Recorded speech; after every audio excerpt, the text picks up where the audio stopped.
Hello guys, welcome back to vibes. Social మీడియాలో కొన్ని కుక్కలు చాలా అంటే చాలా మురుగుతున్నాయి భయ్య.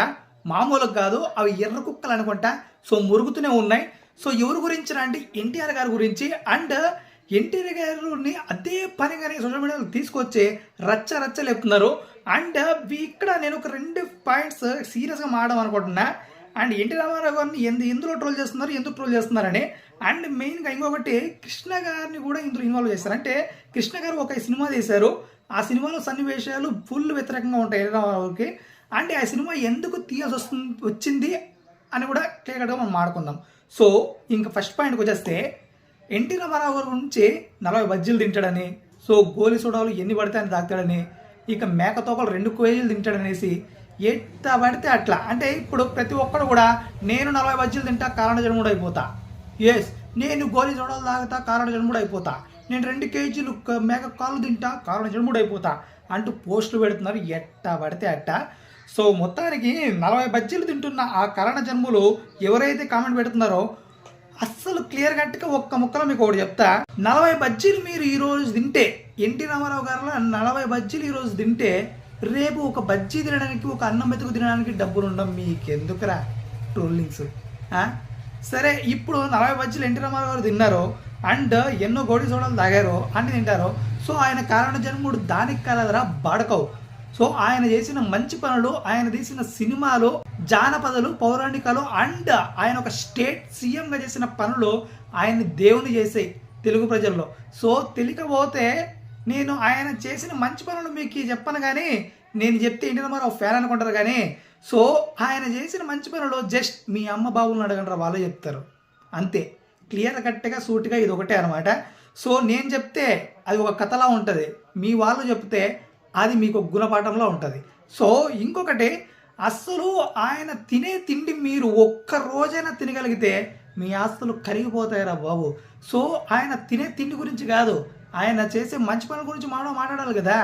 సో ఎందుకు కారణ జన్ముడు అయ్యారు కూడా మాట్లాడాలి కదా. సో మొత్తానికి ఆ పాయింట్స్ మాట్లాడు.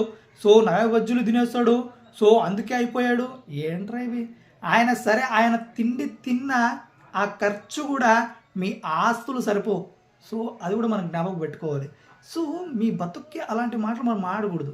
సో ఆయన స్థాయి వేరు, అర్థం చేసుకోవాలి. ఇంకా చాలా మంది చూడండి రా, కృష్ణ గారు ఎలా మాట్లాడారో, అసలు ఆ ఇచ్చిన ఎన్టీ రామారావు గుట్టు రట్టు చేశారు చూడండి రా, మొత్తం చూడండి రా అని ఎపిసోడ్లు పెడుతున్నారు అనమాట. ఆయన ఒక వ్యతిరేకంగా సినిమా తీశారు లేండి, ఆ సినిమా పేరు ఏదో ఉంది, కమెంట్ రూమ్ తెలియజేయండి, మీకు తెలిస్తే, నేను మర్చిపోయా. సో ఆ సినిమా క్లిప్స్ పెడుతున్నారు. సో ఒకటి, ఆ సినిమా క్లిప్స్లో అదంతా పక్కన పెట్టేసి ఆ సినిమా గురించి అదంతా కట్టుకథ అనేది అందరికీ తెలుసు.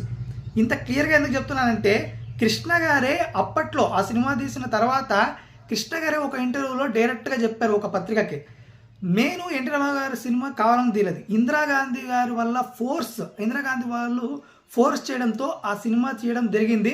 అందులో ఎటువంటి నిజాలు లేవు. మేము ఏదైతే ఎన్టీఆర్ గారికి వ్యతిరేకంగా వార్తాపత్రికల్లో వస్తాయో అవే తీసుకొని సినిమాగా తీసాం, అంతేగాని ఇందులో ఇసుమంతైన నిజాలు ఏవీ లేవు. సో అన్నీ కట్టుకథలే అని క్లియర్గా ఆయన చెప్పారు. సో ఇది కూడా ఇంటర్వ్యూలో ఉంటుంది, అప్పటికి వార్తాపత్రికల్లో కూడా వచ్చి ఉంటుంది, వెళ్ళి చూడండి రా బాడకవులారా. ఓకే, ఇంకా ఈ 2 సమాధానాలకి క్లియర్ కట్గా వచ్చేసింది కదా.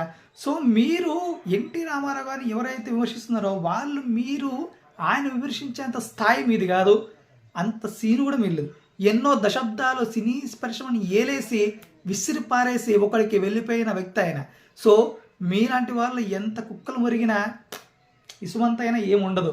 సో మొత్తానికి ఇంకొకటి ఏంటంటే, ఇలాంటి చెత్త పనులు, ఇలాంటి చెత్త కామెంట్స్ పెద్ద వాళ్ళపైన వాడడం మానేయండి. మీ బతుకేందో మీరు చూసుకోండి, మీ గుద్ద మీరు గడుక్కోండి, అంతే భయ్య.